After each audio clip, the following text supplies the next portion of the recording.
اعوذ باللہ من الشیطان الرجیم بسم اللہ الرحمن الرحیم نحمده ونصلی علی رسوله الکریم اما بعد۔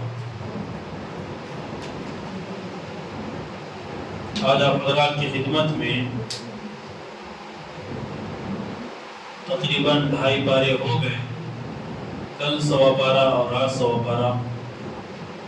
اس میں دوسرے پارے کے اندر اللہ رب العالمین نے بہت سارے احکامات بیان فرمائے ہیں۔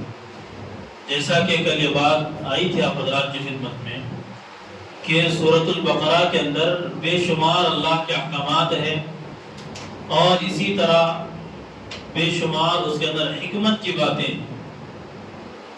تو ایک اس میں حکم جو ابھی آپ حضرات کی خدمت میں بیان ہو رہا ہے بہت اہم ہے، وہ ہے روزہ، کہ اللہ رب العالمین نے روزہ اس امت پر فرض کیا ہے۔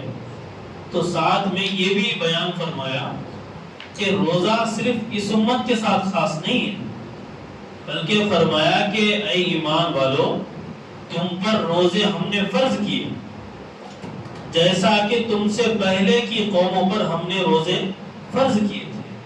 تو بات یہ کلیئر ہو گئی کہ روزہ صرف امت مسلمہ کے ساتھ خاص نہیں ہے، بلکہ ہم سے پہلے جو قومیں گزری ہیں ان کے اوپر بھی اللہ نے روزوں کو فرض کیا تھا۔ تو یہ روزے ہم پر بھی اللہ نے فرض کیے۔ اب جب اللہ نے روزے فرض کیے ہیں تو اس کی وجہ کیا ہے، اس کا مقصد کیا ہے؟ کہ بندہ صبح سے شام تک بھوکا رہ رہا ہے، فائدہ اس کا کیا ہوگا؟ کیوں اللہ چاہتا ہے کہ ہم بھوکے رہیں؟ اللہ نے اس کی وجہ بھی یہاں پر بیان فرمائی ہے۔ یا ایھا الذین آمنوا کتب علیکم الصیام کما کتب علی الذین من قبلکم لعلکم تتقون۔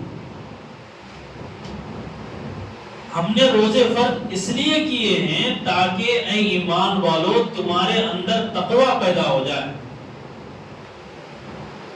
روزے کا مقصد تقوی۔ اب یہ تقوی کیا ہے بھائی؟ دیکھیے، تقوی کا معنی و مطلب ایک دو الفاظ میں نہیں بیان کیا جا سکتا، بہت وسیع اس کے معنی ہیں، بہت وسیع اس کا مفہوم ہے، ایک دو الفاظ میں اس کو بیان نہیں کیا جا سکتا۔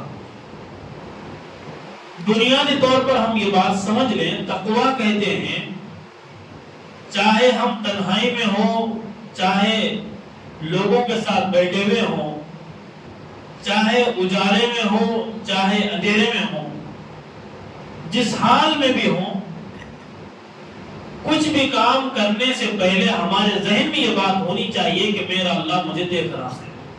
اس کا نام ہے تقوی۔ لحاظ کرنا، احتیاط کرنا، پرہیز کرنا، اللہ کے خیال کو اپنے دل میں رکھنا ہر وقت ہر جگہ، اس کا نام ہے تقوی۔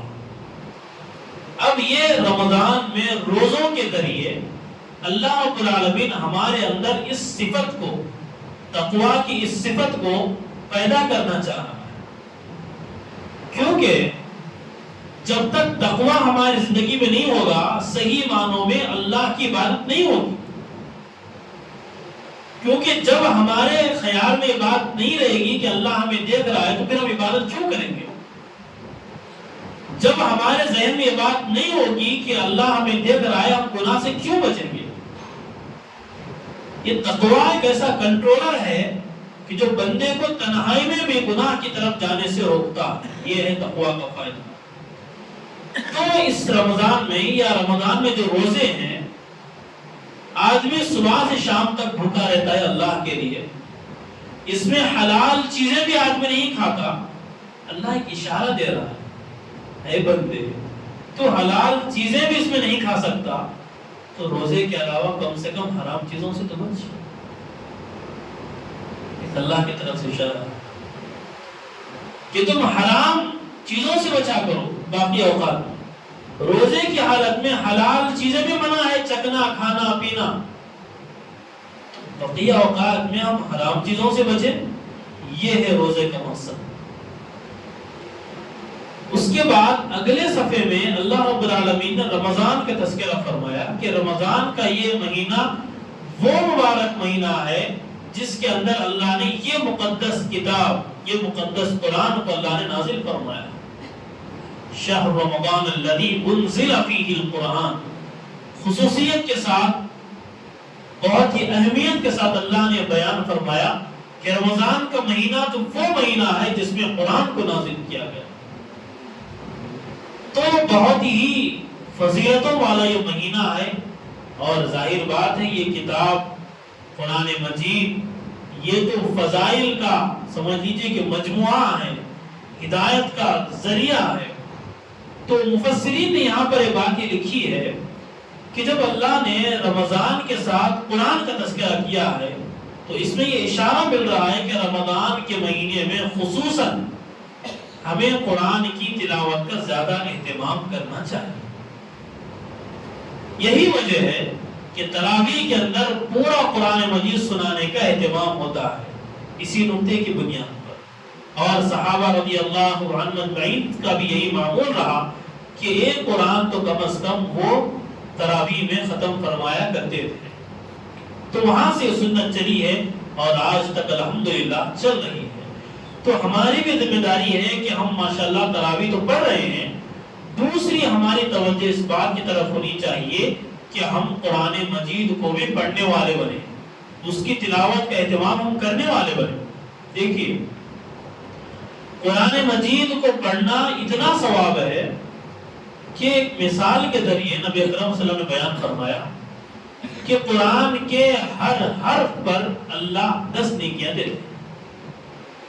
قرآن کے ہر حرف پر، ہر لیٹر پر اللہ کتنے نیکیاں دے رہے ہیں بھائی؟ 10 نیکیاں دے رہے ہیں.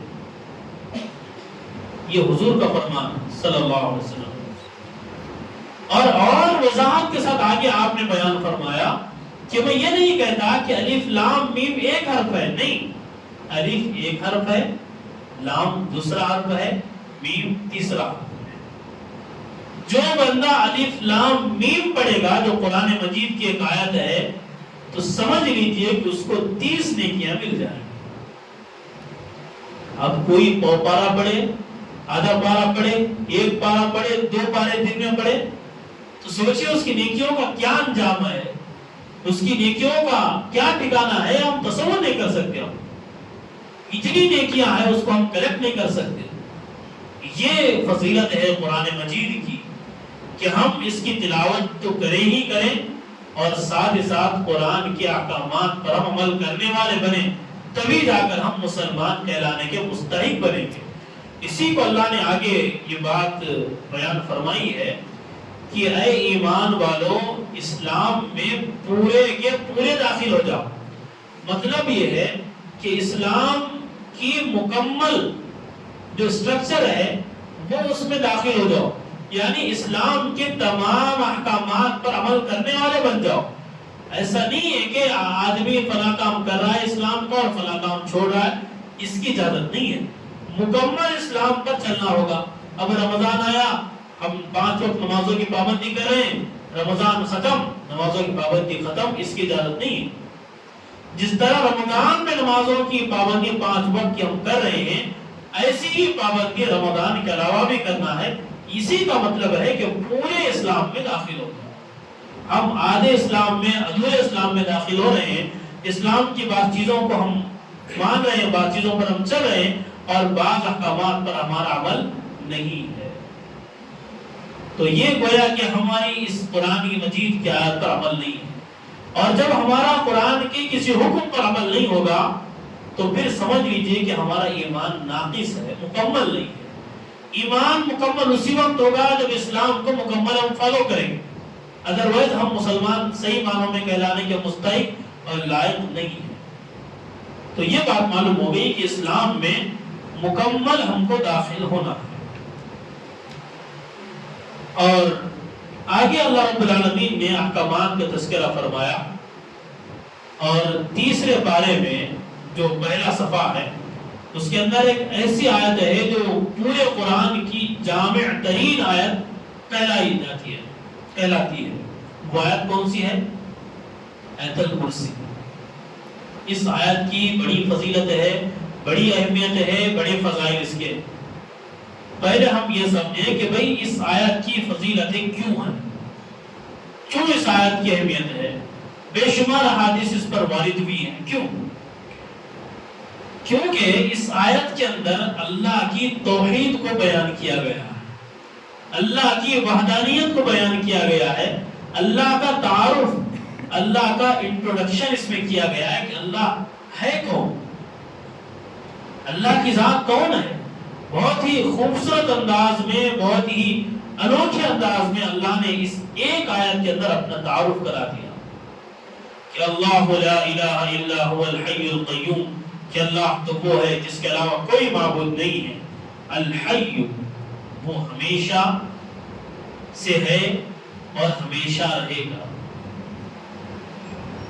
نیچے تک اللہ رب العالمین کی مکمل جو ہے تعریف بیان کی گئی ہے، تو مختصراً عرض یہ ہے کہ حدیث پاک میں آتا ہے جو بندہ ہر نماز کے بعد آیت الکرسی پڑھتا ہے تو اس کے اور جنت کے درمیان جو رکاوٹ ہے وہ صرف موت ہے، انتقال ہو جائے گا فوراً جنت۔ اتنی فضیلت والا عمل ہے، تو ہم اگر آج تک عمل کر رہے ہیں تو اچھی بات ہے، اگر ہمارا عمل نہیں ہے ہر فرض نماز کے بعد اس کو پڑھنے کا، تو آج سے ہم اپنا یہ معمول بنا لیں، بلکہ فجر سے کہ ہمیں آیت الکرسی کا اہتمام کرنا چاہیے ہر نماز کے بعد ایک مرتبہ کم از کم، تاکہ ہم اس فضیلت میں شامل ہونے والے بن جائیں۔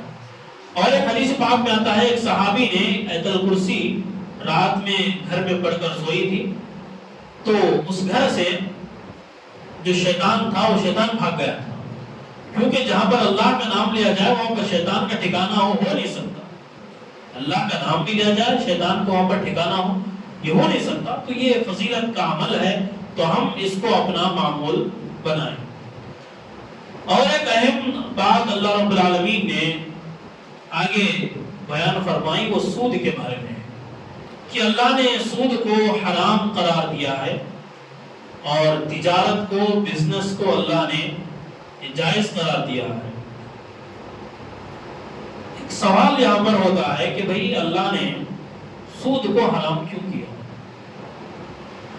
احل اللہ البیع وحرم الربا، خرید و فروخت کو اللہ نے حلال قرار دیا، وحرم الربا، سود کو اللہ نے حرام کیا۔ وجہ کیا ہے؟ وجہ اس کی یہ ہے کہ سود میں ہوتا کیا ہے بولیے؟ مجبور انسان کا فائدہ اٹھایا جاتا ہے، رائٹ؟ یہ ہوتا ہے نا، مجبور انسان کا سود میں کیا کیا جاتا ہے بھائی؟ اس کی مجبوری کا فائدہ اٹھایا جاتا ہے۔ اسلام میں اس کی اجازت نہیں ہے، مجبوری میں اگر کوئی شخص ہے تو اس میں ساتھ دینے کا حکم ہے، اس کی مجبوری سے فائدہ اٹھانے کا اس کی اجازت نہیں ہے۔ تو یہ بنیادی کانسیپٹ۔